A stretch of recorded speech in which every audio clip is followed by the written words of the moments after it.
BRK news ప్రేక్షకులందరికీ నమస్కారం అండి. నా పేరు రమేష్ బాబు. చెంచు గిరిజన మూలికా వైద్యం అది వంశపార్యంగా మా పూర్వీకుల నుంచి చేస్తున్నటువంటి వైద్యము. ఈ వీడియోలో మనము ఒక మంచి ఔషధం అంటే శరీరంలో ఎలాంటి జబ్బులు రాకుండా మనిషి ఆరోగ్యంగా ఉండడానికైతేనేమి, అదేవిధంగా వయసు పెరుగుతున్నా కానీ మనిషి యవ్వనంగా కాంతివంతంగా మనిషి బలంగా ఎలాంటి రోగాలు రాకుండా మనిషి ఆరోగ్యంగా యాక్టివ్గా ఉండడానికి. వయసు పెరుగుతుంటుంది కానీ మన యొక్క బలం కానీ మన యొక్క శరీరంలో కాంతి కానీ తగ్గదు. కాబట్టి యవ్వనంగా ఉండడానికి అనుకోవచ్చు. కాబట్టి ఈ యొక్క సమస్య అంటే ఏదైనా కానీ కొంతమంది అనారోగ్యాలతో బాధపడుతుంటారు కదా. అలాగా అనారోగ్యాలతో బాధపడుతున్నా కొంతమందికి మాకు వయసు పెరుగుతున్నా కానీ మేము యాక్టివ్గా బాగా బలంగా ఉండాలని అనుకుంటారు. వారికి నేను చెప్పేటటువంటి మూలిక ఇది. మనకు ప్రకృతిలో దొరికేటటువంటి ఈ యొక్క మొక్క మనకు పొలాలలో కానీ ఎక్కడైనా దొరుకుతుంది. ఆ యొక్క మొక్క ఏమిటి, ఆ యొక్క ఔషధం ఎలా తయారు చేసుకోవాలి మొత్తం పూర్తిగా నేను వీడియోలో మీకు చెప్తాను. పూర్తిగా మీరు స్టార్టింగ్ నుంచి ఎండింగ్ వరకు చూడండి. అయితే ఈ యొక్క ఔషధానికి మనం ఉపయోగించుకునేటటువంటి మొక్క వచ్చేసి బోడతరం అంటారండి ఇది.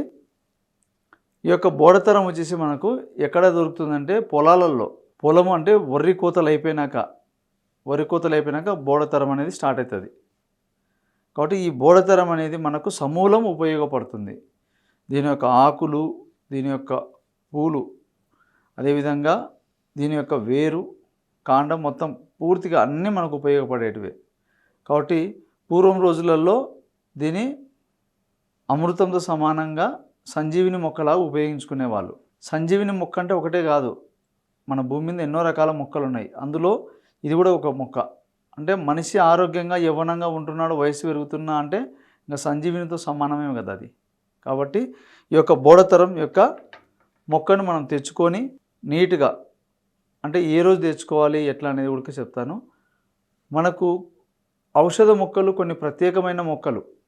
మనము ఇలాంటి మొక్కలు మనం ఏం చేయాలంటే ఆదివారం అమావాస్య రోజు కానీ, పుష్యమి నక్షత్రం వస్తుంటుందండి, పుష్యమి నక్షత్రం రోజు కానీ మంచి గడియలు చూసుకొని ఆ రోజులలో మనం తలస్నానం చేసుకొని నీట్గా దీపధూప మనకు ఏవైతే 2 ఊదిబత్తీలు ఇంత కుంకుమ పసుపు తీసుకుపోయి మొక్క దగ్గరికి పోయి మనము వాటికి సమర్పించి మనం మొక్క దగ్గర చెప్పుకోవాలి, నేను నా ఆరోగ్యం బాగుండాలి, నా వయసు పెరుగుతున్నా కానీ నేను ఆరోగ్యంగా యాక్టివ్గా యవ్వనంగా ఉండాలని కోరుకుంటున్నాను, కాబట్టి నాకు ఉపయోగపడతల్లి అని మనం మొక్కకు చెప్పుకొని ముందు రోజు మనం అభిమంత్రించుకోవాలంటే చెప్పుకొని రావాలి. చెప్పుకొని వచ్చి మరుసటి రోజు పోయి మనము ఇంత నీళ్ళు పోసి మనము ఆ మొక్కని సమూలం తీసుకొని దాన్ని మనము ఉపయోగించుకోవచ్చు. పూజలు చేయని వాళ్ళు ఇవన్నీ మేము పెట్టామండి, మాకు అవి మేము చేయం కదా అనుకునే వాళ్ళకు వచ్చేసి మీరు డైరెక్ట్ పోయినా కానీ మొక్క దగ్గర మీ మనసులో ఉన్నటువంటి సంకల్పం చెప్పుకోవచ్చు. నాకు పలానా దానికోసం నేను అనుకుంటున్నాను, నాకు ఉపయోగపడు అని చెప్పుకోవాలి. కాబట్టి ఆ విధంగా మీరు ముందు రోజు చెప్పుకొచ్చుకున్నాక మరుసటి రోజు పోయి మొక్క నీట్గా సమూలం ఏర్లతో పాటు తీసుకొని ఇంటికి తెచ్చిన తర్వాత నీట్గా కడగాల. మొక్క నీట్గా కడిగేసి ఆ నీళ్ళు మొత్తం తేమ మొత్తం పోయిన తర్వాత ఆ వేర్లు, దాని యొక్క పుల్లలు, ఆకులు, కాయలు, పూలు ఏవైతే ఉన్నాయో మొత్తం చిన్న చిన్న ముక్కలుగా కట్ చేసుకోవాలి. కట్ చేసుకున్నాక నీడలోనే ఆరబెట్టుకోండి. ఒక బట్ట పైన, ఒక పట్ట మీదనో, బండలపైన నీట్గా నీడలోనే ఒట్టిగా డ్రై అయిపోవాలి. నీడలో ఒట్టిగా డ్రై అయిపోయినాక దాన్ని పొడి చేసుకోవాలి. పొడి చేసిన తర్వాత ఆ పొడి ఎలా ఉంటుందో చూపిస్తాను మీకు. ఈ విధంగా వస్తుంది మీకు మొత్తం ఈ యొక్క బోడతరం, పూలు, వేరు, మొత్తం కాండము, ఆకులు సమూలం అంతా ఇట్లా చేస్తే పొడి ఈ విధంగా వస్తుందన్నమాట. ఇట్లా పౌడర్ చేసుకున్నాక ఈ పౌడర్ని మనం ఏం చేయాలంటే వస్త్రగాళితం పట్టుకోండి. వస్త్రగాళితం కానీ లేకుంటే జల్లెడ ఉంటుంది కదా, మీ ఇంట్లో ఉండే జల్లెడలో చిన్న అంటే రంధ్రాలు చిన్నగా ఉండే పెద్ద జల్లెడ, పెద్ద బొర్రలు ఉండకుండా చిన్న చిన్న హోల్స్ ఉండేదైతే పిండి మెత్తగా వస్తుందన్నమాట పౌడర్ ఈ యొక్క మూలికది. కాబట్టి ఆ విధంగా మెత్తగా పౌడర్లాగా పట్టేసుకొని దాన్ని మీరు ఎక్కువ రోజు నిల్వ ఉండాలంటే గాజు సీసాలలో కానీ ఏదైనా పింగాణి పాత్ర జాడీలలో కానీ మీరు నిల్వ చేసి పెట్టుకోవచ్చు. మీరు ఆ యొక్క ఔషధం వాడాలనుకున్నప్పుడు ఏం చేయాలంటే ఈ యొక్క చూర్ణం ఏదైతే మనం నీట్గా వస్త్రగాలితం చేసి ఉంటామో ముందుగా ఒక బౌల్ తీసుకోండి. బౌల్ తీసుకొని అందులో ఈ పౌడర్ వేయండి. పౌడర్ వేసి అందులో తేనె కానీ, నెయ్యి కానీ, పాలు కానీ ఈ 3 పదార్థాలతో మీరు వాడచ్చు. తేనె అందుబాటులో ఉన్నవాళ్ళు ముందు తేనె తీసుకోండి, మంచి తేనె. ఎందుకంటే మనం తీసుకున్నటువంటి ఈ మూలిక మనం ఎంత ఒరిజినల్గా నీట్గా తెచ్చుకొని తయారు చేసుకుంటామో అందులో కలిపేటటువంటి యొక్క పదార్థాలు కూడా ఒరిజినల్గా ఉండాలి. తేనె మనకు షాపులలో కాకుండా మీకు తెలిసిన చోట ఎక్కడైనా ఒరిజినల్గా ఉంటే తేనె ఒరిజినల్ దొరికిన వాళ్ళు ఈ విధంగా తేనెతో చేసుకోవచ్చు. ఒక 100 గ్రాములు పౌడరు ఒక బౌల్లో వేసి దానికి సరిపోయినంత తేనె కొద్ది కొద్దిగా వేసుకుంటూ నీట్గా స్పూన్తో కలపండి. కలిపితే అదొక లేహ్యంలాగా తయారైపోతుంది.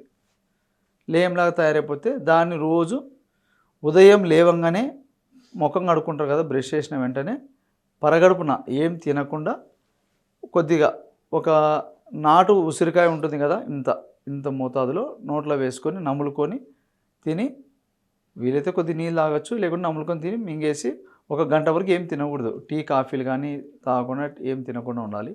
ఇట్లా మీరు రెగ్యులర్గా ఒక 41 రోజు చేసేటప్పటికి శరీరంలో కొన్ని మార్పులు వస్తాయి. అంటే మనం ఏదన్నా అనారోగ్య సమస్యలు ఉంటే అవి కొంచెం బాగా ఆరోగ్యంగా తయారవ్వడం కానీ, శరీరంలో బాడీ బాగా యాక్టివ్ అవ్వడం కానీ, బ్లడ్ సర్క్యులేషన్ అవ్వడం కానీ, మనసు, మైండ్, శరీరం బాగా చురుగ్గా హుషారుగా ఉంటుంది. ఆరోగ్యం యవ్వనం అంటే మన శరీరంలో ఉండేటటువంటి అన్నీ బాగా పనిచేస్తేనే ఆరోగ్యంగా ఉన్నట్టు. వయసు పెరుగుతున్నా మనం యవ్వనంగా ఉన్నట్టే. కాబట్టి పెరుగుతున్న వయసులో మనం ఆపలేం, కానీ వయసు పెరుగుతున్నా కానీ ఆరోగ్యంగా మనం ఉండడం. కాబట్టి ఈ విధంగా తేనెతో తయారు చేసుకోవచ్చు. తేనె చాలా బలమైనది. ఒకవేళ తేనె దొరకదు మాకు ఒరిజినల్ అనుకుంటే నెయ్యి ఉంటే, ఆవు నెయ్యి దొరికితే ఆవు నెయ్యి ట్రై చేయండి. ఆవు నెయ్యి దొరకకపోతే బర్రె నెయ్యి అయినా ఒరిజినల్ బర్రె నెయ్యి తీసుకొని ఆ నెయ్యిలోనైనా కానీ కొద్దిగా నెయ్యి ఒక బాండిల్లో వేసి కొద్దిగా నెయ్యి వేడి చేయండి. వేడి చేసి ఈ పౌడర్ మొత్తం అందులో వేసి మొత్తం అంతా కలిపేసేయండి. రోజు ఒక స్పూను నోట్లో వేసుకొని నములుకొని తిని మామూలుగా నీళ్ళైనా కానీ కొద్దిగా తాగొచ్చు. ఇట్లా మీరు చేస్తూ ఉండాలి. నెయ్యి దొరికేవాళ్ళు. ఇంకా మాకు తేనె దొరకదు, నెయ్యి ఒరిజినల్ దొరకదు, మాకు ఎట్లా అంటే పాలు, ఆవు పాలు కానీ బర్రె పాలు, వీలైన వరకు ఆవు పాలలో వాడే ఔషధం ఏదైనా కానీ, ఆవు పాలు అనేది చాలా ఔషధ గుణాలు ఉంటాయి కాబట్టి ఆవు పాలులో మనం ఒక స్పూన్ కలుపుకొనైనా తాగొచ్చు. ఈ విధంగా ట్రై చేయండి. ఇంకా అసలు ఇవి 3 దొరకవన్న వాళ్ళు ఇంకా నీళ్ళైనా తాగొచ్చు. ఎందుకంటే ఈ 3 పదార్థాలలో తేనె, నెయ్యి, పాలలో ఏమంటే శరీరానికి బలవర్ధకమైనవి కాబట్టి తొందరగా బాడీలోకి వెళ్ళిపోతుంది మెడిసిన్. నీళ్ళల్లో ఏమంటే కొంచెం నిదానంగా పోతుంది, టైం పడుతుంది అనమాట. కాబట్టి పూర్వం రోజులలో ఇలాంటి మొక్కల్ని చేసుకొని మునులు, ఋషులు, పూర్వీకులందరూ ఇట్లాంటివి తెలుసుకొని వాళ్ళు తిన్నారు కాబట్టి వాళ్ళకి 70 ఏళ్ళు వచ్చినా 80 ఏళ్ళు వచ్చినా కూడా కొంతమంది కాంతివంతంగా, ఆరోగ్యంగా, యవ్వనంగా బాగా కనపడుతుంటారు. వయసు ఏమో పెరుగుతుంటుంది. అంత బలం ఎట్లా ఉందని మనమే ఆశ్చర్యపోతుంటాం. కాబట్టి ఇలాంటివి వాళ్ళు తెలుసుకొని అప్పుడు కాలం ఉపయోగించుకునే వాళ్ళు. కాబట్టి మన ఈ యొక్క మూలిక బోడతరం అనేది పొలాలలో ఉంటుంది. కొంచెం దానిపైన మీరు కొంచెం శ్రద్ధ పెట్టి, ఒకవేళ మీరు కావాలంటే ఆ మొక్క ఒకవేళ తెలియకపోయినా వాటి గురించి ఏదైనా డౌట్లు ఉన్నా కూడా నన్ను సంప్రదిస్తే కూడా మమ్మల్ని, మీకు ఫోన్ నెంబర్ ఉంటుంది, వచ్చి కలిస్తే కూడా ఆ మొక్క గురించి క్లియర్గా చెప్తాను. ఒకవేళ ఔషధం కావాలన్నా కూడా మీకు పంపించగలుగుతాం. కాబట్టి ఈ విధంగా నీట్గా తయారు చేసుకోండి. దొరికేటటువంటి వాళ్ళు నీట్గా తెచ్చుకొని చెప్పిన విధంగా వీడియో క్లియర్గా చూడండి. ఎవరికైనా మీకు అవసరం లేకపోయినా ఎవరికైనా అవసరం ఉన్నా కూడా వీడియో వాళ్ళకి షేర్ చేయండి, వాళ్ళు కూడా ఉపయోగించుకుంటారు. కాబట్టి ఈ యొక్క బోడతరం అనేటటువంటి యొక్క మొక్క అంత అద్భుతంగా పనిచేస్తుంది. ఇలాంటి మొక్కలు ఎన్నో ఉన్నాయి మన ప్రకృతిలో. కాబట్టి ఈ యొక్క వీడియోలో మనం బోడతరం గురించి తెలుసుకున్నాము. కాబట్టి ఈ యొక్క వీడియో మీకు అందరికీ నచ్చినట్టయితే లైక్ చేసి సబ్స్క్రైబ్ చేసుకోండి. మీ యొక్క అభిప్రాయాన్ని కామెంట్ ద్వారా తెలియజేయండి. ఇంకా ఏదైనా వీడియోలు మీకు కావాలన్నా కూడా మాకు కింద కామెంట్లో పెడితే కూడా మేము ఆ వీడియోలు కూడా చేస్తాము. కాబట్టి ఈ అవకాశం ఇచ్చిన ప్రేక్షకులందరూ నమస్కారం.